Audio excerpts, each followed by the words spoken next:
Well, so shall we move on Yeah, I to think sort we of should, yeah.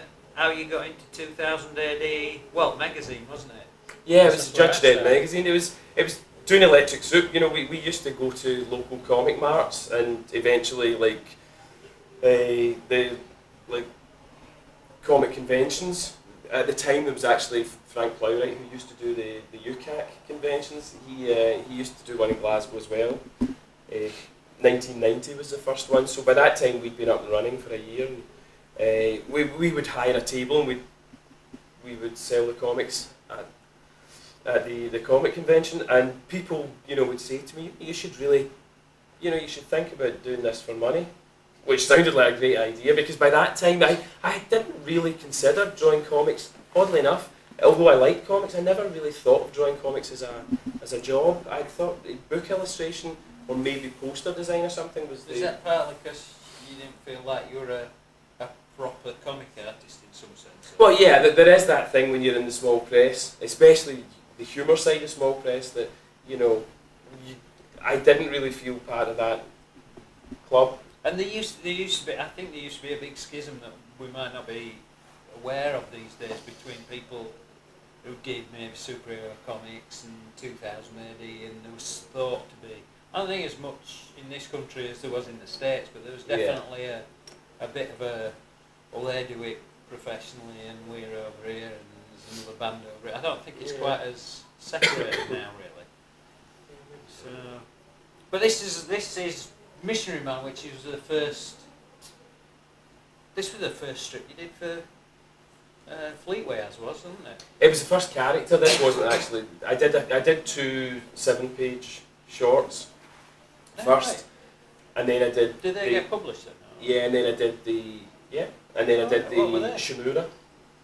Oh right, of course, yeah. And then I did this longer story. Right. So. But again, you can see. I think you can see there's the same sort of storytelling aesthetic here. Yeah, it's the medium shot. It's pulled out and the action unfolds at a medium shot, and it's not, you're not really in there with the characters very much. Yeah. But I actually think that's what made your stuff stand out a lot, because you didn't do any of those, you know, your big arm and gill cane up the nose shots and all that sort of crap that everybody else did. But I think that's well, what I didn't made know that stuff. Yeah. You know. And when I started kind of reintroduced to American comics, there was a lot of that kind of image stuff around where every page was, you know, pin-up. Yeah, you would choose the panel on the page that was going to be the pin-up. Yeah. And you would do a whole splash page of that, and you would stick the other panels around about it, you know, and there was always a big hand coming out and stuff. And Simon Bisley used to do that as well, didn't he? To a degree. To a degree, but I liked Simon's stuff. Oh yeah, I did, but more than the imagey style stuff. I just didn't really get that type of comic. Nah. But by the time I was doing Electric Soup for a while, just before I started doing the magazine work, I had been introduced to the work of Mobius. To put that tone on, Yeah, go on. And Otomo. Yeah, and there's quite a different, generally speaking, there's quite a different kind of sensibility and a different dynamic with Otomo's work and with Mobius's work. So they were two quite different influences. Yeah, because Otomo's, it's that Japanese thing where the storytelling's quite decompressed, isn't it? Yeah. Showing, which I think ties in with your stuff.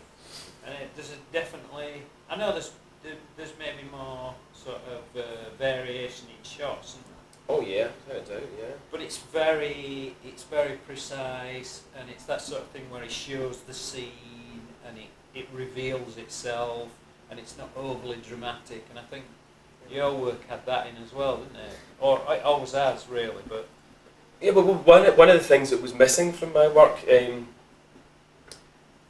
when I started out was this idea that, you know, it's good to start with an establishing shot, so you actually know once you go in and see, you know, like people sitting at the table playing cards or whatever, it's actually good to start off with a shot of the whole room, you know, just to establish the scene before you actually move into it. There was a lot of really basic stuff I hadn't actually considered. Like when I was working the Electric Soup doing the Bruins. But you sort of had establishing shots by the fact that you had everybody in the thing, and we're all establishing shots almost. Yeah, well, which is what made it so samey. It was, you know, it was like being a really shite theatre production rather than reading a comic. Yeah. So you took, but you took in this sort of. Was that when you started discovering all these different things? Yeah, I mean, I suppose it's a process of osmosis. It's just, you know, you do gradually pick things up as you go along, and you gradually pick things up by looking at people who are just streets ahead of you, streets ahead of everybody. I think that that page from the Shimura page here, that's a bit more like that, isn't it? It's a bit more, even though you still, there's a lot of changes of angle and there's a much more sort of variety going on with it. Yeah, all the blue panels in this were they were like CCTV footage, and it was basically it was a kind of motorbike jousting match on a set of stairs, and I thought, you know, doing that for like however many pages it lasted, 4 or 5 or 6 pages, was going to be very samey. So the blue panels and the inset panels, these were the CCTV footage, and it was partly to kind of break it up a bit.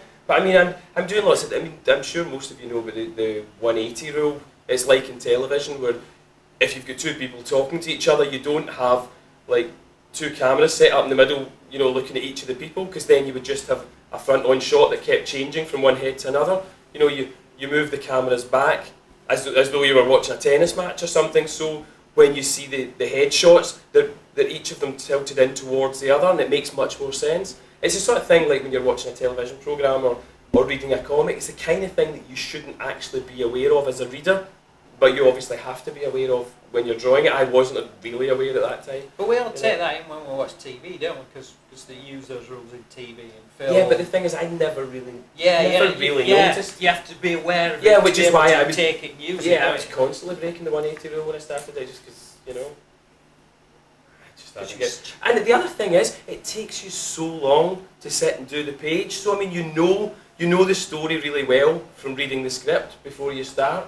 You know, you've done all the thumbnails, you break it down into a page layout, and you really get lost in it, and you forget the fact that somebody flipping through it, you know, who doesn't, you know, like maybe isn't actually reading it that well, you know, they're just flicking through it, going, that doesn't really make a lot of sense. Where you've been working on it for like 6 weeks, you know, and sometimes you get too close, don't you? That's exactly it. You don't take that perspective. Because I used, when I started, I used to show my dad, and my dad don't give a shit about comics. And I said, can you tell what's going on here? And he'd go, oh yeah, this fella's doing that. And I thought if he could understand it, I'd sort of done something right. It might not be the whole story, but if he sort of knew where people were in relation to each other and when the scene changed and stuff like that, I'd done my job, because visually it made sense. Yeah. And I thought that was, not that I do that anymore, but it's just, I think it's quite a good way of, I don't know, it was quite a good measure. Unfortunately, I didn't know your dad, so. No.